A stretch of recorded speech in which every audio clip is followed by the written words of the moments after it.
Ini makam fana. Makam fana ini orang yang tidak melihat sedikit pun makhluk, yang dia lihat hanya Allah. Kalau ada kambingnya kada melihat itu kambing, tapi yang diingatnya adalah Allah. Wa amma maqamul fana, adapun makam fana, huwa ghaibatul abdi an nafsihi wa anil khalqi jami'a, fala yashhadu bil wujud illa Allah ta'ala.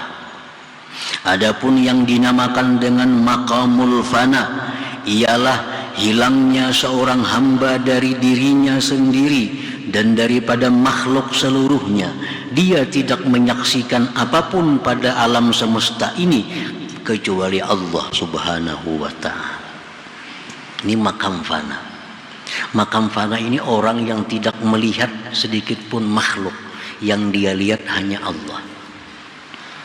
Kalau ada kambingnya kada melihat itu kambing, tapi yang diingatnya adalah Allah. Dan kalau melihat bahwa itu laut, orang yang di makam fana ini dia kada akan melihat itu laut, tapi yang dilihatnya itu adalah kudrat iradat Allah. Nah, laut, langit, bumi, bahkan dirinya sendiri kada diingatnya, nah, kada disaksikannya. Yang disaksikan oleh mata hatinya adalah hanya Allah subhanahu wa ta'ala. Nah, ini disebut ngarannya adalah maqamul fana. Ini kada melihat itu ciptaan Allah, ini kada melihat bahwa itu adalah binatang, kada melihat itu benda-benda apapun, manusia, kada bahkan dirinya sendiri kada dipandangnya. Yang dipandangnya bahwa Allah Khalik. Nah, ini orang yang berada di maqamul fana. Nah, para muhibbin rahimakumullah. Jadi ada 3 kedudukan.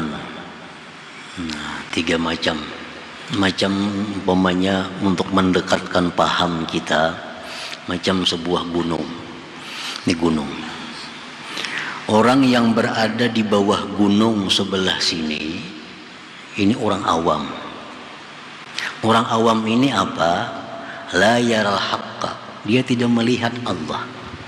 Yang dilihatnya hanya adalah makhluknya. Nah, ini orang di bawah gunung sebelah sini nih. Ini makamul awam. Ini kada melihat Allah.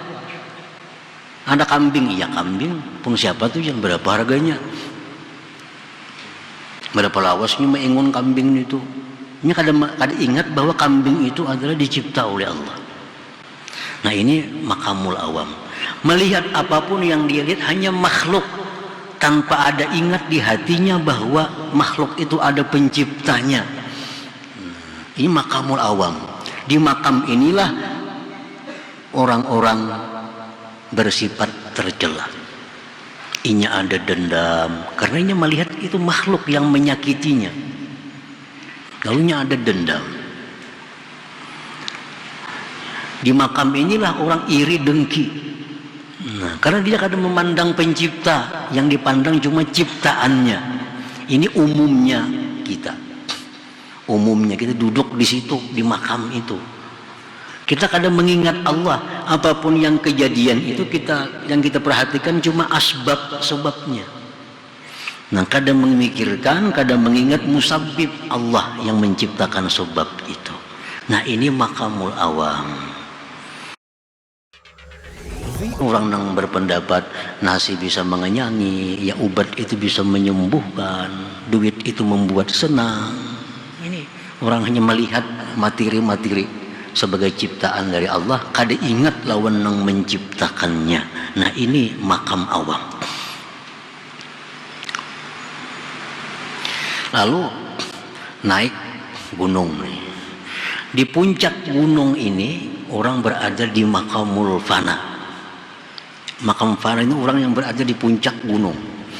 Inya kada melihat kiri kanan muka belakang, dilihatnya cuma Allah. Nah, ini di puncak gunung.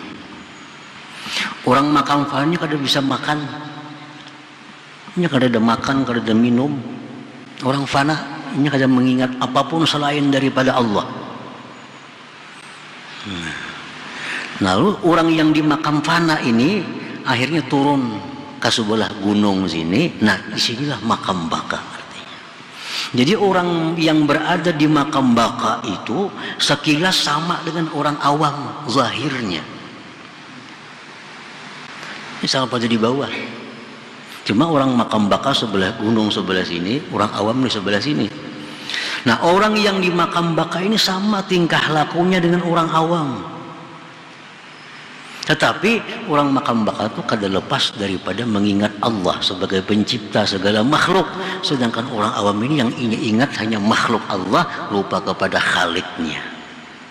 Itu bedanya orang yang di makam baka dengan makam awam ini sama pada sudah di bawah hendaknya. Nah, cuma bedanya tadi. Makam awam hanya ingat kepada makhluk, makam fana hanya ingat kepada Khalik. Yang sempurna itu makamul baka. Nah, dia melihat yang dicipta, melihat yang mencipta. Nah, itu yang makam yang sempurna. Nah, para muhibbin rahimakumullah. Wala yasidul abdu ila hazainil maqamain asyarifain illa ba'da takhliyati nafsi minas sifatil mazmumat wa tahliyatiha bi sifatil mahmudat.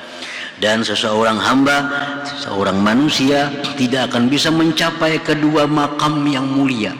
Makam fana tadi, makam baka, kada akan bisa didapat itu kecuali sesudah membersihkan dirinya dari sifat tercela dan memperhiasi dirinya dengan sifat-sifat yang mulia, yang terpuji.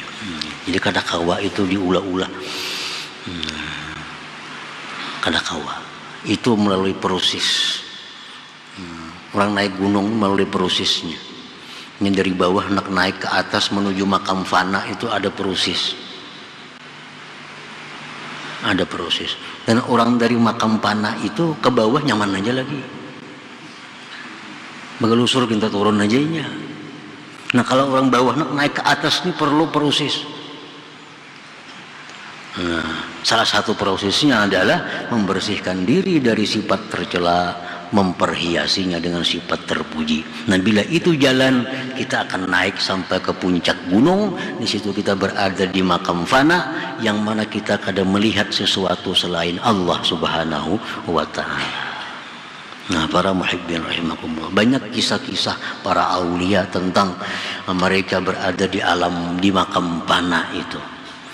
Nah, mereka ditakuni, adakah si fulan? Kadada, yang ada hanya Allah. Itu mereka sudah berada di makam fana itu. Apapun yang mereka ingat itu hanya Allah. Itu banyak kalau kita baca kisah-kisah para aulia yang duduk di situ. Adakah Abu Yazid? Abu Yazid kadada, yang ada hanya Allah. Hallaj pun ditanya, adakah? Tidak ada, yang ada hanya Allah. Itu waktu mereka duduk di makam fana itu. Nah, yang mereka ada hanya Allah, yang lain itu mereka hilang daripadanya. Para muhibbin rahimakumullah. Jadi sifat-sifat yang tercela di dalam diri kita dibuang, diganti dengan sifat terpuji. Nah, berarti naik untuk mencapai makam fana dahulu, makam fana dulunya. Sifat tercela misal hubbud dunia, mencintai dunia, diganti dengan zuhud pada dunia. Nah, orang yang cinta dunia kada akan bisa fana, kada akan bisa fana, karena dirinya dipenuhi dengan kotoran-kotoran sifat. Selama ini hubbud dunia diganti dengan zuhud. Nah, orang yang dirinya ada sombong diganti dengan tawadhu. Ada dendam diganti dengan pemaaf. Dengki diganti dengan nasihat. Lupa diganti dengan zikir. Riya diganti dengan ikhlas. Kikir diganti dengan pemurah. Nah, sifat-sifat yang baik diperhiasi kepada diri, sehingga kita akan dibawa naik oleh Allah sampai kepada kedudukan yang namanya maqamul fana